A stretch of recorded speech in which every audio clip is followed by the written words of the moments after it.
Sports Special Rick Horrow, inside the $1.3 trillion business of sports. You're on the record.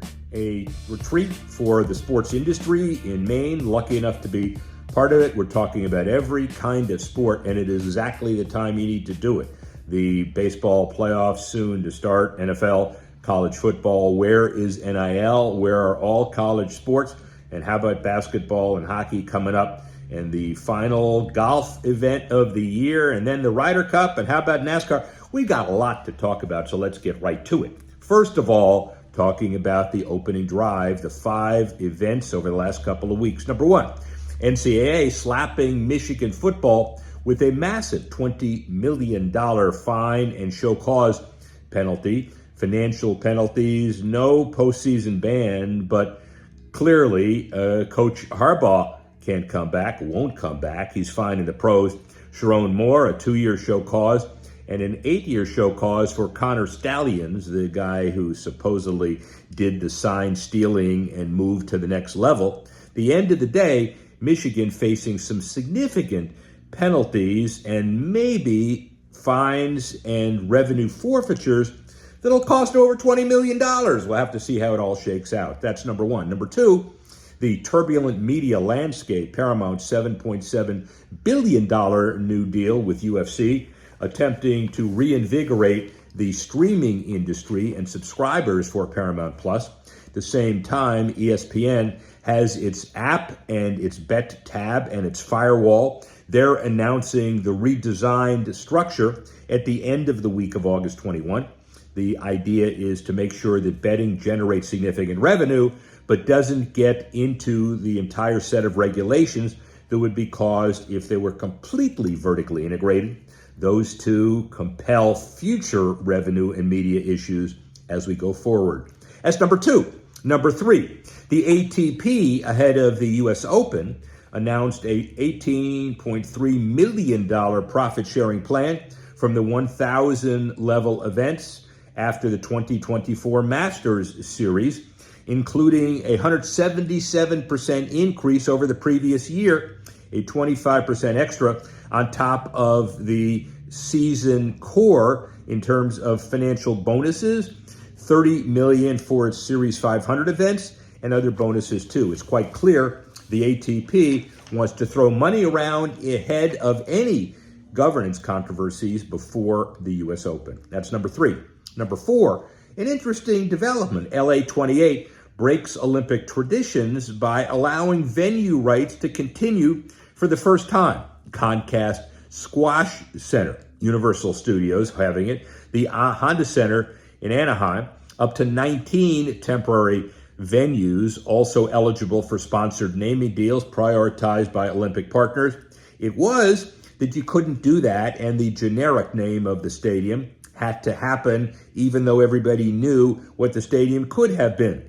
The privately funded games, $6.9 to $7.1 billion, and what the IOC and LA are saying, you're private, we got to help you, so we're helping you any way we can, and this is one of the examples. That's number 4. And then number 5, the Browns Stadium, ongoing issues, a 60-foot intrusion over the landing zone near Hopkins Airport, says the FAA through ODOT has issues about the stadium design, even though it's far away but not in the landing zone, and maybe downtown renovation recurs yet again. We'll have to see. But at the end of the day, when we're involved in the old stadium new deal in Phoenix, the East Valley in Tempe changed to the West Valley because of landing issues at Sky Harbor Airport. Will this be the same?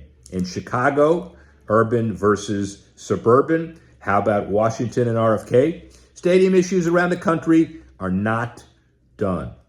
But speaking about a whole host of issues, not just stadiums and otherwise, marketing.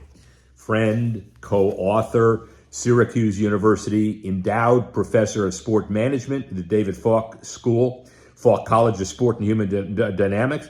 My friend Rick Burton, he was involved in the International Olympic Academy, visiting professorship, teaches baseball and American culture at Syracuse, was the chief marketing officer for the U.S. Olympics in Beijing from 2003 to 2007, authored numerous books, and I'm lucky enough to have him the co-author of my Sport Business Handbook. Rick Burton has a whole host of issues in terms of public-private partnerships and everything else involved.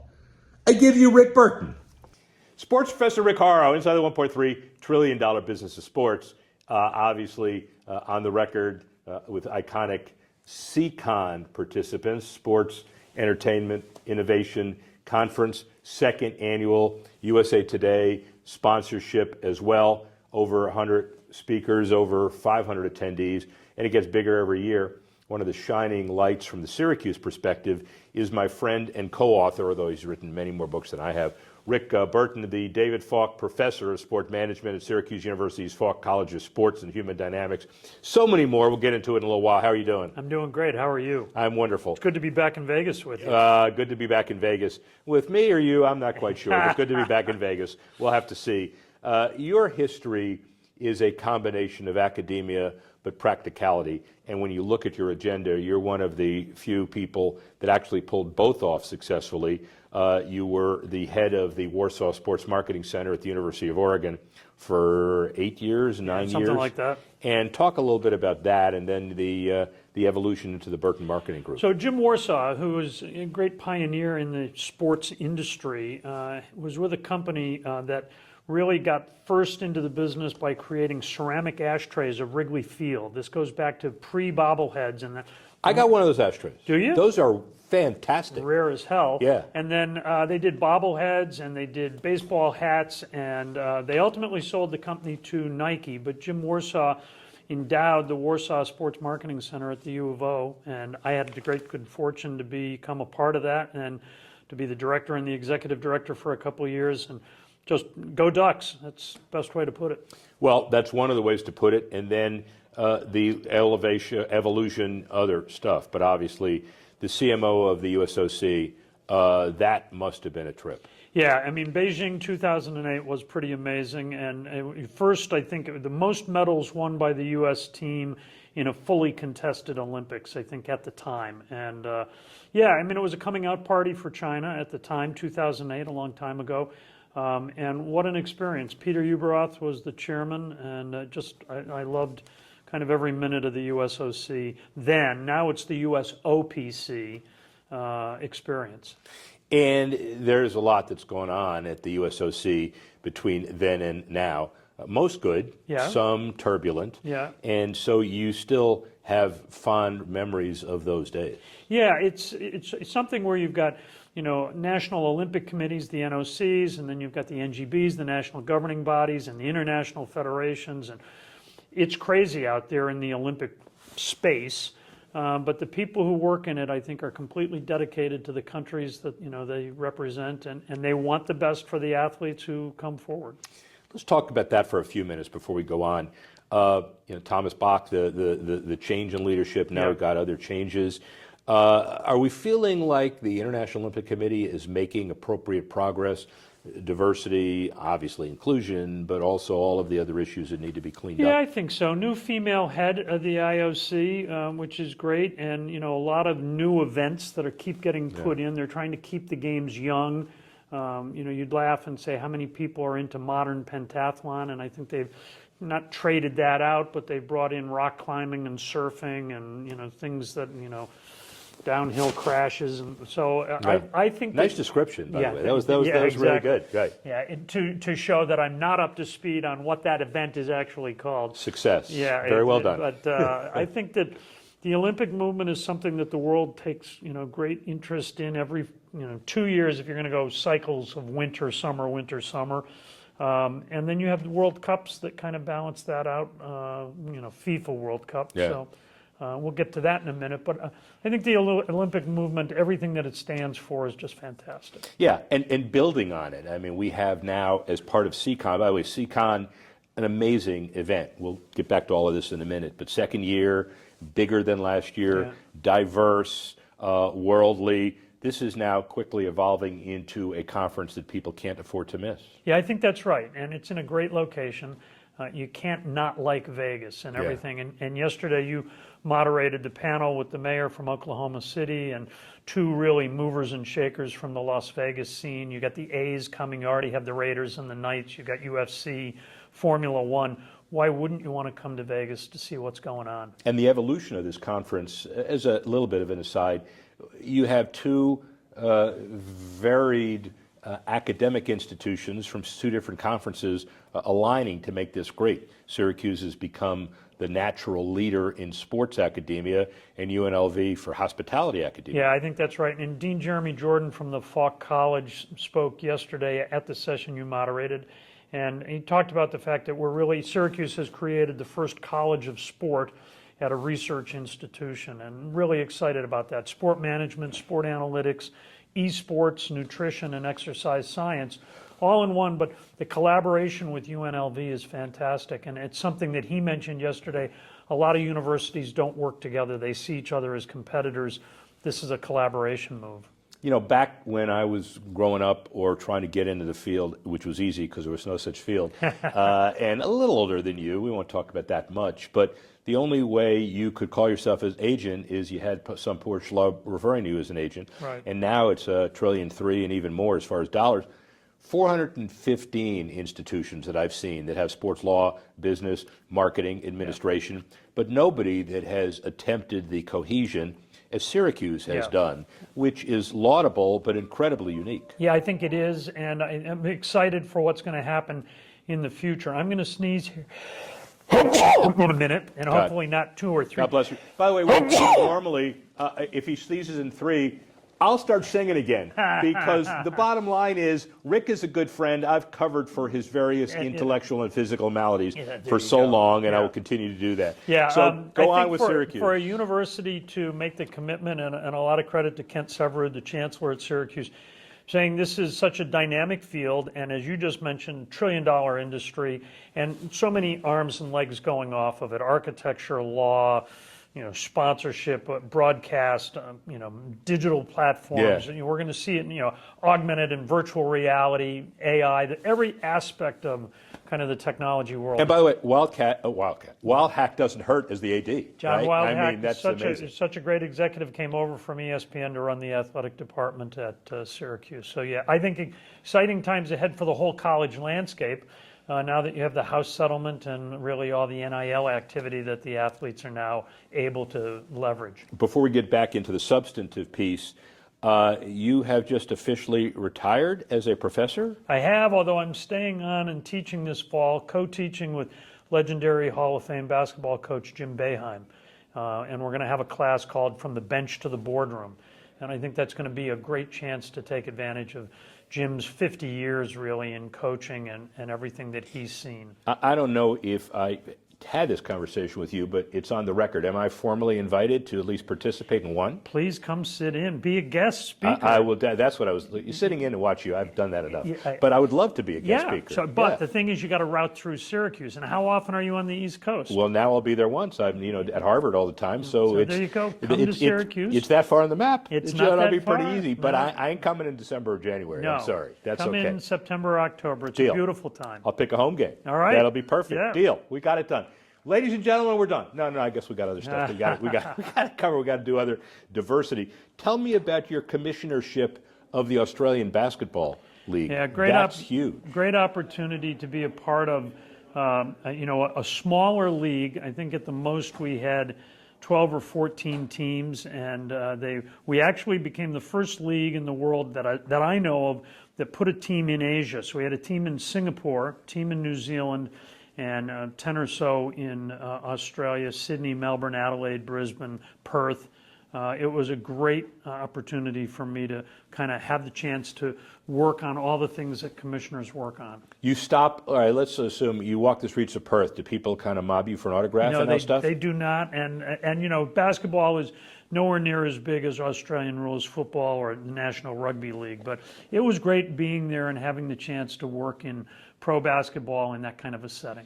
Well, and also it is an interesting dynamic because Adam Silver is twice your size. You have to be a little taller to be a commissioner of David basketball. Stern wasn't that tall, and you and I both know David pretty well. May he rest in peace. I can't believe you brought up David Stern. I was trying to make a joke, and then you brought up David Stern. Well, David was my rabbi. So when I would run into problems in Australia that I really didn't know how to solve, every time I came to New York, I would go and meet with David and go over and see Gary Bettman, and I would kind of talk commissioner to commissioner. Now, massive difference in the size of the leagues, but David and Gary were incredibly gracious to me with their time and with their insight. David would do it because he appreciated intellectual exchange. Gary would do it because he was probably feeling sorry for you. But that's we have other conversations. Gary has done a lot of things for. We did a book called Business the NHL Way, and Gary did the foreword and was just fantastic. What a great segue. Yeah, there you go. So, ladies and gentlemen, I'm doing this not because you're not being paid. Told to, clearly not being paid. Yeah. But the rise of Major League Soccer follows that format. Don Garber writes the foreword. By the way, full disclosure. You got to hold it up. Oh, I'm camera. sorry. Yeah. Full disclosure. Yeah. Prolific writer, co-author of the Sport Business Handbook, which we did together, which was a labor of love.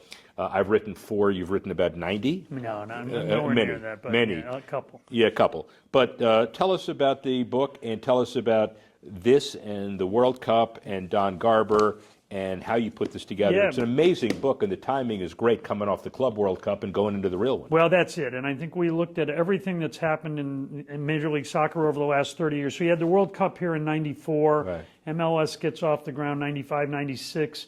We're now 30 years in. They've got 30 teams. They just added San Diego. You got teams that are worth $1 billion.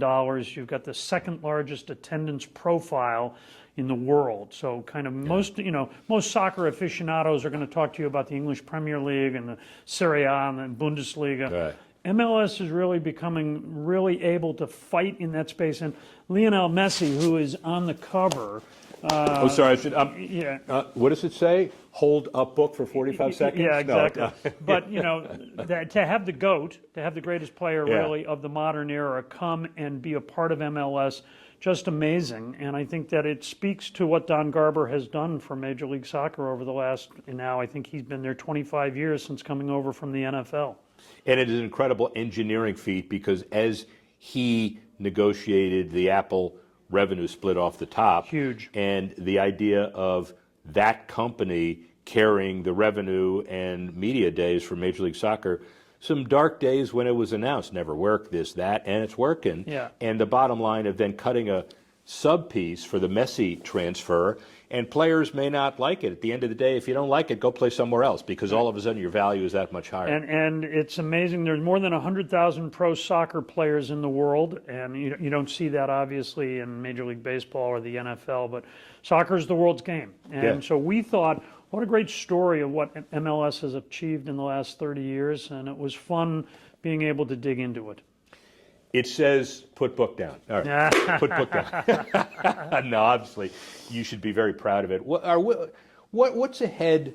We're just coming off the Club World Cup. Right. What's ahead for World Cup security, 11 U.S. venues, Mexico, Canada? Everybody's talking about the excitement of it. The naysayers are talking about immigration and security and all of those issues. What say you? Well, we love money here in the United States, and so the World Cup will create, I think it's 104 Super Bowls, and you will have all these Brazilians and Germans and Italians and whoever qualifies, they are going to bring massive audiences to the U.S., and they're going to spend a lot of money, and every game is going to be a massive event, and the combined is just going to reach the world. So I think America is really blessed, and I think the current political administration is really embracing this World Cup and saying, hey, this is something we want to have it go really well. It is ironic, and I know we can tell the story from different perspectives, but there was a hiatus of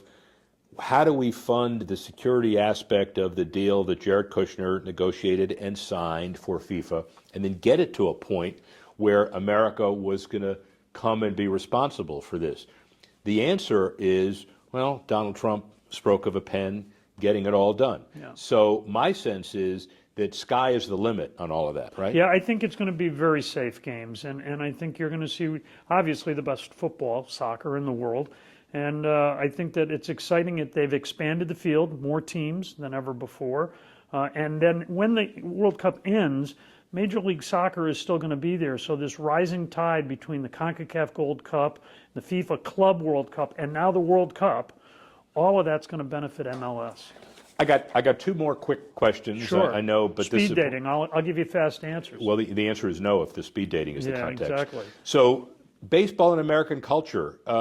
Tell me about that class you taught. Yeah, it was that was kind great. of cool. For the last 10 or so years, I taught a class, an honors class at Syracuse on baseball and American culture, and a real chance to go back and look at. It's the line from Field of Dreams where James Earl Jones' character says that throughout everything that's happened in American history, baseball has been there like a steamroller kind of. It's not quite, I butchered the line, but baseball has been there. So it was fun talking about baseball in movies, in poetry, in theater, in advertising, just this rich cornucopia of baseball in our culture. You are not retiring. You are going to keep teaching. You claim to retire, but there's no such thing as Rick Burton retirement. I know it because I've seen it. Where is Rick Burton 10 years from now? Well, I'd like to think for long portions of the year in Australia, which I have a huge love for. But, hopefully in upstate New York in the Finger Lakes and maybe still writing books, traveling the world, trying to find where you are on the French Riviera and seeing if you're going to buy the first round. But, yeah, that's what I think. First of all, I'll never buy the first round. You know that. I do. Yeah, you do that. Second of all, we've already committed to being a guest lecturer in his class this year with Jim Boeheim, which is wonderful on the record. And third, I'm going to stay with you in 2032 in Brisbane when we're at the Olympics. I think we'll both be there. Is that a deal? It is a deal. Rick Burton, you are a best buddy, and I love it and really appreciate it. Sports Professor Rick Horrow, speak with you soon. You can tell that there's a big time with this retreat in sports all over the country and all over the world. So let's check with us and we talk about the 5 to watch coming up in the next couple of weeks. Number 1, Rice Krispies helps define American and worldwide sports. That's the stupidest thing I ever heard, unless you take a look at what the numbers are. You can go to the global energy gel market valued at $635 million, projected to double by 2034, or you could buy 30-cent Rice Krispie bars and guzzle them and maybe have as much performance enhancement. Pro cyclist Nick Schultz, Olympian Molly Huddle, they eat a half box before long races, and Schultz incorporated his bars directly into his racing routine. Yeah, we talk about stuff like digestible carbohydrates that replenish glycogen stores while avoiding digestive issues. That's great. But how about just buying some Rice Krispies? It may even help. We'll see how that all shakes out. That's number 1. Number 2, O'Reilly Auto Parts may become the next big-time sponsor of NASCAR. $10 million annual rights fees negotiated by Clutch Sports. 7-figure activation. This may roll out in tandem with the 2026 NASCAR Series. And oh, by the way, they've been involved in Texas Motor Speedway and the Texas race, and we'll have to see if that becomes a big deal down the road. I suspect it probably does. So look for O'Reilly to be more and more involved. That's number 2. Number 3, MetLife Stadium technically increases its record-breaking season and uses tech to attract major events. The new LED video boards, 1,100 new Bowl loudspeakers with advanced subwoofers, expanding 5G cellular and Wi-Fi coverage. Stadium leadership views this as ideal, not only their World Cup, but they've had 2 million fans before the NFL season even begins. I guess they have football this year, although you have to define what the Giants and Jets really are. We'll leave that to you. And the bottom line is MetLife Stadium becomes a significant revenue producer out ahead of the World Cup as well. That's number 3. Number 4, Batbox raises $3 million to accelerate expansion and technology ownership. Low lead investor Emerging, bringing its total capital raised to over $10 million. a simulator. Maybe it'll help me hit a baseball and softball. Probably not. But at the end of the day, it attempts to incorporate its technology into a variety of high-traffic destinations, bars, stadiums, airports, resorts, lobbies, lounges, gearing up to a Series B round. Kind of interesting, taking the simulator context to a whole new level. 4. And number 5, University of Georgia tops student life rankings in its blend of sports, education, and fun. Number 1 in college student life out of 1,497 institutions in 2005. Praise for a seamless integration of athletics, academics, and vibrant campus experiences. It also helps where Georgia may be one of the best football teams money can buy. But their point is that you can balance athletics, even at the highest level, with an academic experience with a, quote, high quality, fostered, well-rounded student life. Well, congratulations to them, but let's see what happens with the Bulldogs, not only in football, basketball, baseball, and everywhere else. Well, that's the 5 looking forward in the next couple of weeks, the 5 to watch. We'd like to thank Rick Burton for giving us his expertise and his friendship and my co-authorship of Sport Business Handbook. We'd like to thank you all for listening and watching, Callie Kazire for helping us put this together. And frankly, as we move forward, CCon and USA Today becoming significant players in the sponsorship of this. Rick Burton helping with the University of Syracuse commitment for CCon every year. Year 2, an excellent event. Year 3, going to be even bigger. Sports Professor Rick Horrow, inside the $1.3 trillion business of sports. Speak with you soon.